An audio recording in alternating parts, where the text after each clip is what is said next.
Hi guys! For today's video, meron na naman ako niluto. Ito yung isang recipe na talagang pag may handaan sa bahay namin, hindi nawawala. So, ang tawag sa kanya ay chicken with onion. So, pakita ko sa inyo ha. So, meron ako ditong na-fried ko ng chicken.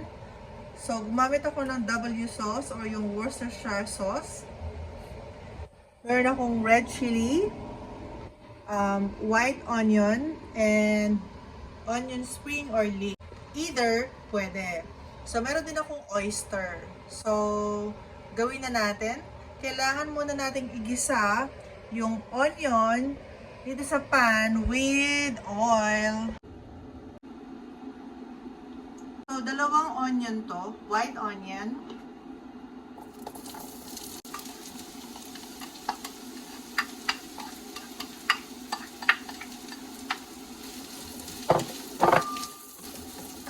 Gigisa lang natin siya hanggang maging translucent yung onion.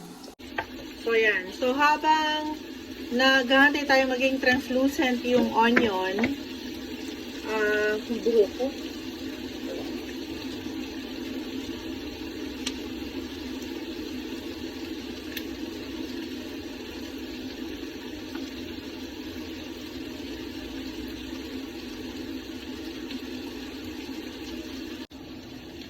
So, yan. So, habang hinahantay natin yung onion maging translucent, so, itong chicken, explain ko lang sa inyo ha. So, nakakat na to sa adobo cut or afritada cut, kahit anong cut na bet nyo. So, usually chicken legs, wings, yan. Yan ang maganda. Breast part, sa part na to, medyo hindi ko ina-advise. So, binabad ko siya sa Worcestershire sauce. Tama ba yung pronounce ko? So, yung W sauce na yon, minarinate ko lang to overnight sa fridge. And then, after nun, kinoat ko siya sa cornstarch, sa corn flour. So, ito yung ginamit ko. Dalawa to naubos yung isa. So, ito yung ginamit ko. But any cornstarch or corn flour will do. And then, kinoat ko siya and then finry ko na. So, kaya naging output ito. And at the same time, kakailanganin natin ng oyster. Yan, itong oyster. Ito yung magpapalinamnam. Kahit anong brand pwede. So, dahil meron ako dito nito, ito yung gagamitin ko. At syempre, yun nga, itong spring onion or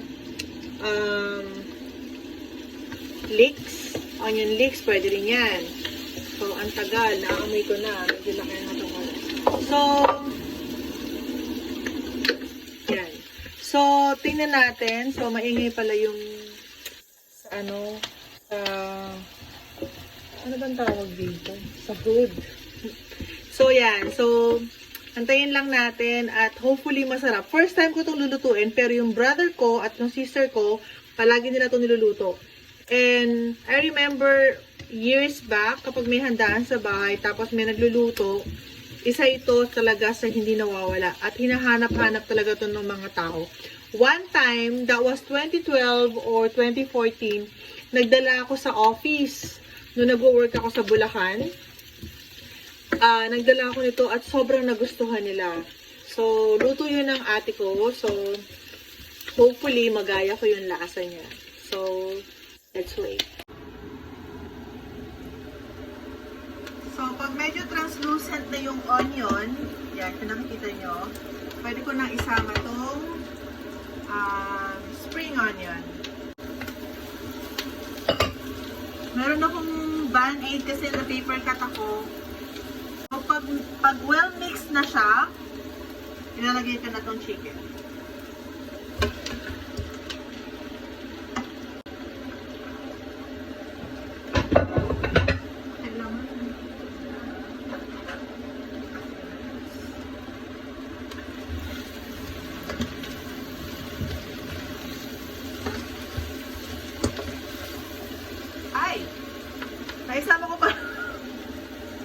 Naisama ko pala yung tissue. Ano ba yan? Gosh. Sorry. Yan. Nalapit ko lang. Yan siya. Then, sama ko tong sili.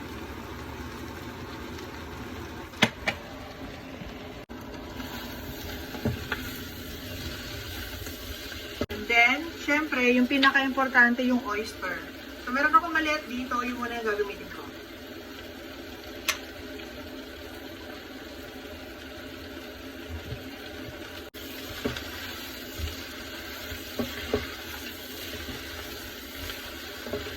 So, mukhang kulang. So, bubusan ko na itong kabila.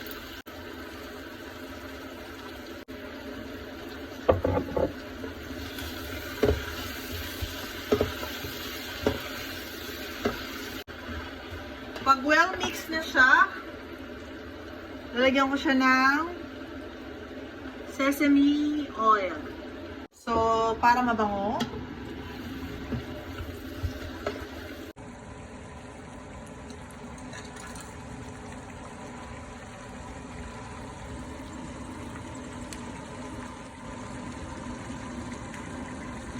So guys, isa na namang napakasarap na dinner for today. Pero at least nalinis yung freezer ko, di ba? At nakapagawa pa ako ng isang masarap na menu. So, ito talaga, sobrang sarap talaga nito. Try tayo ng isa. Sobrang sarap. Grabe. So, yun lang. Thank you for watching. Syempre, ang palagi ko sinasabi, oh yes, follow for more.